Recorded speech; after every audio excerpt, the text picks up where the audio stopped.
सबसे पहले आप सभी चैनल न्यूज़ वाले को मेरा जय हिंद। और मैं सेना के सूबेदार मेजर से रिटायर हूँ।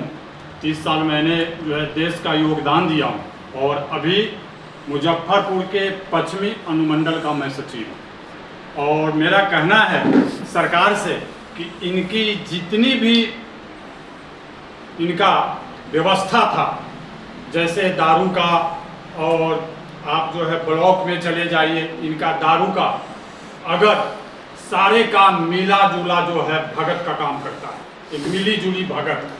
अगर बॉर्डर से अगर दारू पास नहीं होता तो बिहार में दारू क्यों आता? इनका एक भी जो है कारनामा नीतीश सरकार के ठीक नहीं है।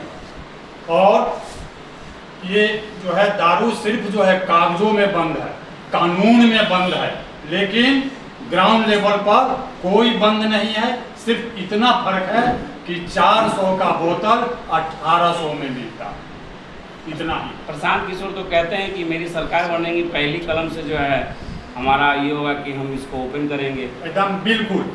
हमारा जनसुराज का जो 5 काम जो है पहले होने वाला है, उसमें दारू नंबर 1 पर है। सरकार बनते ही अगले घंटा में जो है दारू चालू होगा। कहे कि ये फर्जीनामा कानून है, ये कानून में लिख दिए हैं नीतीश सरकार की बंद है, लेकिन कोई बंद नहीं है। आप जो है ब्लॉक में चले जाइए, बिना घूस का कोई काम नहीं होता। ये जो है टोटल बिहार का सत्यानाश हो रहा, और नीतीश का सरकार बिल्कुल इस बार जो है बनने नहीं जा रहा। तो नीतीश की सरकार नहीं बनेगी तो सरकार कौन बना रहा है? सरकार जो है जनसुराज के बनेगी। और ये जितने भी सेना है रिटायर, वो पूरा जो है जनसुराज के साथ है। हम लोग का मीटिंग होते रहता है, हम लोग अपना जो है वार्ता करते रहते हैं। पूरे रिटायरमेंट सेना जनसुराज के साथ है। क्योंकि आप जो पूछिए क्यों? इसलिए कि हमारा जो है हक बनता है दारू का, 2, 4, 5 बोतल 10 बोतल जो भी होता है, ये हम लोग का भी जो है बंद कर दिया गया है बिहार से, जबकि हमारा केंद्र से लागू है। लेकिन फिर भी बिहार में हमें दारू नहीं मिलता है।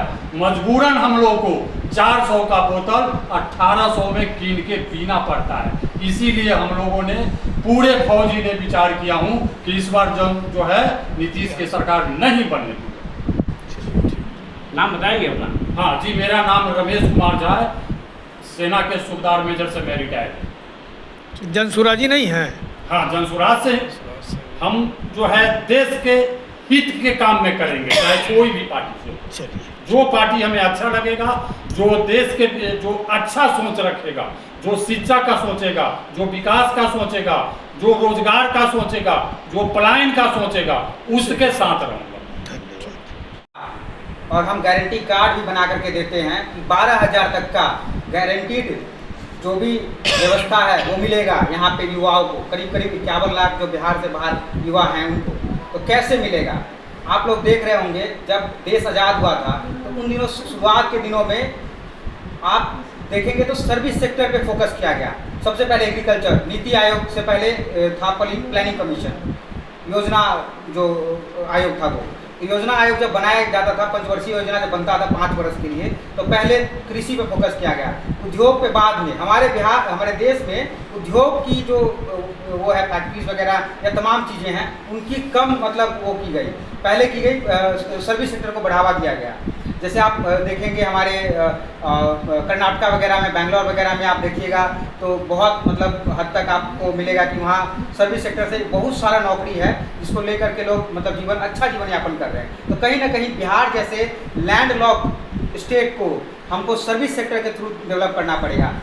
25 पैसा हम लोग फैक्ट्रीज को वैल्यू दे सकते हैं, लेकिन 75 पैसा हमको सर्विस सेक्टर यानी सेवा सेक्टर की ओर बढ़ना पड़ेगा। जब तक हम सेवा सेक्टर को नहीं बढ़ावा देंगे तब तक हम अपने बिहार को हर व्यक्ति तक साधन मुहैया नहीं करा सकते, रोजगार नहीं। अब ये कैसे होगा? इसका ब्लूप्रिंट क्या है सेवा सेक्टर में? तो सेवा सेक्टर में जैसे कोई फैक्ट्री, कोई बिल्डिंग बन रहा है, कोई दुकान खोल के बैठा है, कोई नाई का दुकान खोल लिया, कोई जो है टेलरिंग का शॉप खोल लिया, इस तरह की चीज़ें अब इनको कहीं ना कहीं से धन की आवश्यकता होगी, पूंजी का आवश्यकता होगा, तो उसके लिए हम लोग जो ऋण का व्यवस्था करने का बात कर रहे हैं, उसके माध्यम से उनको प्रोत्साहन करके, उनको सक्षम बना करके, और जिनमें भी जो काबिलियत होगी उस काबिलियत के हिसाब से उनको सेवा क्षेत्र के हिसाब से मतलब रोजगार सृजन करके देने का कार्य किया जाएगा। आप युवा हैं। आदरणीय प्रधान जी कहते हैं कि जब तक समतामूलक समाज की स्थापना हम नहीं कर देंगे तब तक, और वो कैसे होगा, हम एक उदाहरण देते हैं। पिछले महीना हम लोगों ने हस्ताक्षर अभियान शुरू किया था। 94 लाख लोगों को जो नीतीश बाबू कहे थे कि हम लोग घर देंगे, उसको पूरा नहीं किए थे, जिसके लिए हम लोगों ने पूरे बिहार से हस्ताक्षर अभियान शुरू किया और उनके गांव भी गए थे। कल्याण बिहार नहीं जाने दिया था, प्रधान जी को रोका गया था। तो उस जो भी आपने कहा, जैसे जो भी वंचित लोग हैं समाज में, उन सभी को घर दिलाने का जो भी प्रयास था हम लोगों ने किया, ये लोग नहीं सुने। लेकिन हम लोगों का क्या है, हम लोग कह रहे हैं कि भाई आप नाली गली के पीछे मत पड़िए।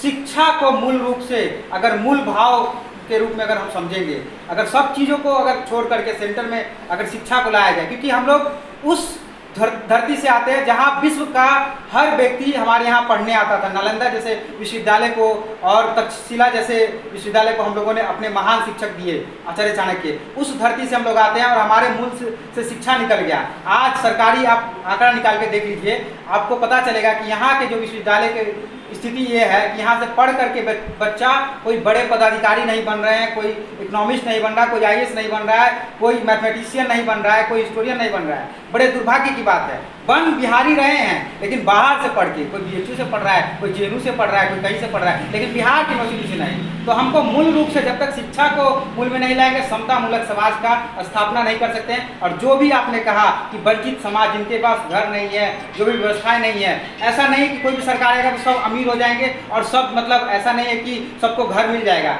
मेहनत हम सबको करना पड़ेगा। अकेले हम या जनसुराज या कोई भी अगर कहेगा कि पूरा बदल देगा तो ऐसा संभव नहीं है। स्कूल का बस्ता छाप आपको रास्ता दिखाएगा, स्कूल का बस्ता आपके बच्चों को पीठ पे टांगने का काम करेगा। अब उससे आगे आप कहाँ तक जाएंगे वो आपका जिम्मेदारी है।